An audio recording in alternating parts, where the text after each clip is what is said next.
Bom dia a todas e a todos. Cumprimento o presidente Pedro Cunha Lima, presidente Marcivânia, o senhor ministro de Estado da Educação e todos os presentes. Ministro, essa é a terceira vez que eu tenho um contato com o material apresentado, com a sua apresentação, no Senado, no plenário aqui, e me incomoda que a gente não consiga ir além, a gente não consiga dar um próximo passo.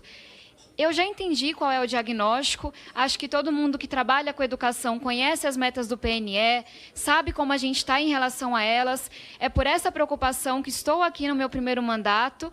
Já entendemos também quais são as prioridades, diretrizes do senhor, do governo, mas falta o próximo passo, e eu não vejo essa apresentação se evoluir conforme vou acompanhando as reuniões.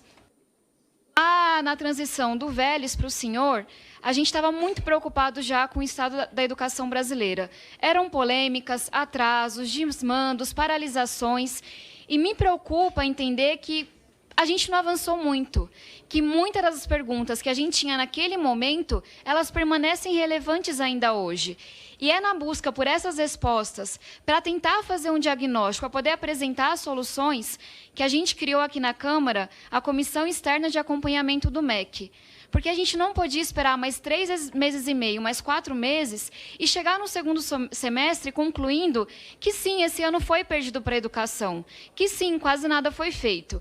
E eu queria externar um pouco aqui nessa reunião quais são nossas perguntas, quais são nossas preocupações, porque eu queria que isso fosse debatido aqui, e não o que a gente está vendo, e não toda essa polemização. Quando a gente fala do MEC em si, temos 6 secretarias, 10 autarquias, e a gente busquei no site ainda ontem, fizemos requerimentos que já foram encaminhados, a gente respondeu ao único convite que recebemos da comissão externa, só que a gente não conseguiu a resposta ainda. Com a reestruturação que aconteceu, o que fica com cada secretaria? E o que ficou de fora? Quem vai cuidar disso? De novo, quando que os programas vão ser implementados? Quando que eles vão ser desengavetados? Quais são os prazos? Quais são os comos? Quando que essa apresentação que o senhor está trazendo vai além do diagnóstico, vai além das diretrizes? Tem 5 áreas que, no nosso entendimento, estão sim prejudicadas, correm o risco sim de não acontecer ou de serem atrasadas, e eu não vejo o senhor falando sobre isso. A execução do orçamento, se a gente fala desse cenário de cortes, a primeira coisa que um gestor faz é entender, o corte vai ser específico aqui e é assim que a gente vai dar conta. O Enem está sim ameaçado, a gente tem um risco de segurança da prova, a gente viu o que aconteceu com a nova licitação, e não dá só para falar que está tudo bem, a gente precisa de uma coisa um pouco mais concreta do Ministério. Quando a gente fala das provas avaliadoras, elas são importantes não só para o MEC, mas para gestores municipais e estaduais poderem planejar a educação, conseguirem fazer uma análise histórica. Então, não dá do dia para a noite para falar que vai ser por amostragem e não explicar qual que vai ser essa amostragem. Quando a gente fala da implementação da base comum curricular, os municípios não receberam resposta do MEC ainda, estão aguardando. E já emendando, quando a gente fala da formação de professores, por tudo que eu pesquisei e perguntei ao senhor e ao MEC, isso está engavetado. Como que a gente vai implementar a base? Como que a gente vai implementar a reforma do ensino médio se a gente não dá conta hoje nem de fazer uma formação séria e continuada dos nossos professores? E eu queria dizer que recebemos o convite do senhor ontem para uma reunião com a comissão externa, já respondemos, estamos buscando um horário, um dia para poder nos reunir, mas me incomoda que a resposta a tudo seja um pedido de reunião. Naquele dia o senhor falou que tinha me convidado 3 vezes, eu desmenti, já entenderam que não chegou o convite, não sabe o que aconteceu, etc. Superado. Agora o ponto é que a população precisa dessa resposta, não sou eu individualmente em uma reunião, não é o deputado Edilvan, enfim, não é pessoas únicas. Precisamos disso no site, de uma resposta para todo mundo, nessa comissão da educação, para a população saber. Não acho que tudo se resolve em reuniões individuais. A gente está falando da educação brasileira, da educação pública, e já estamos quase no final de maio. E quando eu falo sobre isso, de novo, não é para atrapalhar, não é para polemizar, não é para apontar dedos, é para fazer um trabalho sério e entender o que está ameaçado, quais que vão ser os impactos e como que a gente pode agir, mas hoje não há essa transparência. De novo, no site está o planejamento estratégico da última gestão. Em que mês que isso vai subir? Em dezembro? Então, essa é a nossa preocupação.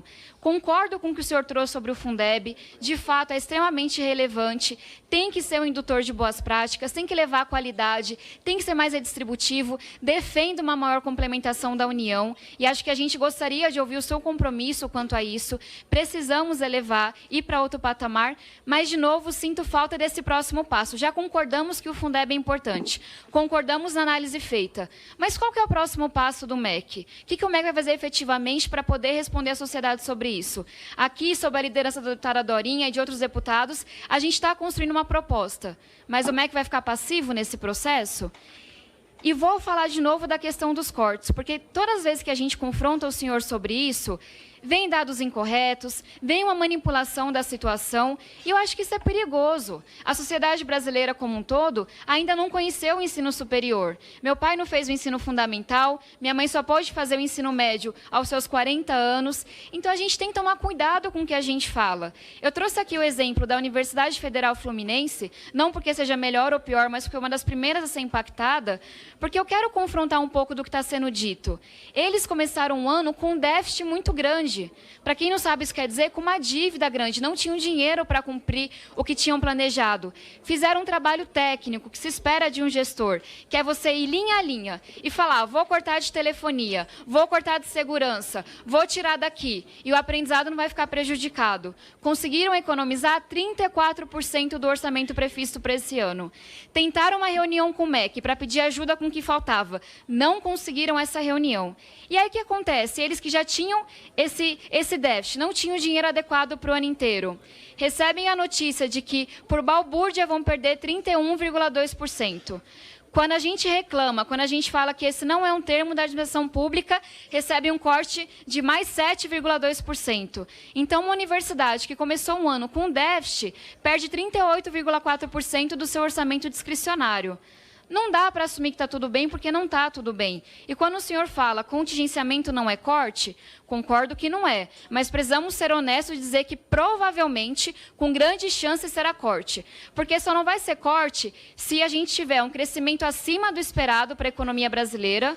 Não é o que as projeções estão mostrando, a gente está diminuindo as projeções do PIB, mesmo que se passe a reforma da Previdência, a economia não vai melhorar esse ano, os 2,5 bi da Petrobras não dão conta do corte de 7,4 bi que a educação já recebeu, não dá para falar que é 3,4%, o senhor e as faculdades não podem cortar daquele dinheiro que elas têm para aposentadoria, salários, etc. É como falar, olha, cortei a metade do bolo, agora coma a mesa. A mesa não está disponível. E o senhor não pode falar que as contas estão pagas até setembro, porque não é verdade, tem dificuldades hoje. Pedindo ajuda para a prefeitura, negociando com terceirizados. Então, para concluir, a população já repudiou nas ruas o ativismo arbitrário do senhor do Ministério da Educação. Queremos fazer um trabalho sério, falando do que importa e sendo contra as teorias conspiratórias que muito pouco contribuem para a educação brasileira. Muito obrigado. Começar com a deputada Tabata. Próximo passo, não vejo evolução das propostas, mas, assim, quanto ao diagnóstico, a senhora acha que a gente conseguiu passar um cenário, essa é a visão do MEC, a gente está acompanhando. Esse ano foi perdido para a educação, bom, não é que esse ano foi perdido para a educação, a gente está caminhando para ter uma década inteira, os últimos 10 anos perdidos no Brasil, não só para a educação, para tudo, para a economia, para emprego. O Brasil, nos últimos 10 anos, ele afundou. Enem está ameaçado? Não está ameaçado, e peço para que esse tipo de informação não seja divulgado, porque não é verdade, e isso causa um mal-estar na população. O Enem está garantido, de fato, a licitação tinha 7 anos, o contrato a gente conseguiu, foi ao TCU para pedir um waiver, porque o contrato deveria ter sido renovado, um contrato tinha 7 anos, a gráfica pegou fogo, a gente conseguiu resolver isso rapidamente e está garantido o Enem. E quanto às informações que eu dou, todas elas, se alguma for mentira, tem TCU, AGU, CGU, Ministério Público, todo mundo pode me pegar. Então, assim, as informações que a gente passa são as informações que não são distorcidas, as informações todas são checadas e a gente tem que cumprir isso. Formação de professores, sim, queremos investir, recebemos o convite, mas não chegou o convite. Ali, no plenário, eu tentei ser gentil. A gente mandou para a sua equipe, a gente depois vai disponibilizar. Por favor, vai estar no Twitter, quatro envios para a sua equipe. A sua equipe talvez não tenha passado para a senhorita, mas aí é uma questão de gestão da equipe da senhorita, perdão. Não é problema. Perfeito. A gente vai estar disponibilizando isso, tá? Foi enviado para a sua equipe. Na verdade, foram 4 interações. O MEC não está passivo. O MEC não está passivo na manipulação da situação. Bom, essa parte daqui. Já pode distribuir agora? Então, pode distribuir, tá? Vai passar aqui para distribuir. Os 4. Todos temos as nossas histórias. Algumas histórias são mais pesadas que as outras. Deus dá a cruz conforme a sua capacidade de carregar. Eu respeito a sua história, minha história de superação. Todo mundo tem a sua história. As familiares. A gente recebeu outra informação, senhorita Tabata. A gente recebeu, sim, a universidade. Os 2 secretários estão disponibilizados na nossa agenda. A gente já falou com o professor, com o reitor da Universidade Federal Fluminense, tanto o Fogel quanto o Arnaldo, que são os responsáveis, secretário executivo, secretário do ensino superior. Ele é muito educado, é um médico, ele tem deficiência para se locomover, ótima impressão que a gente teve dele.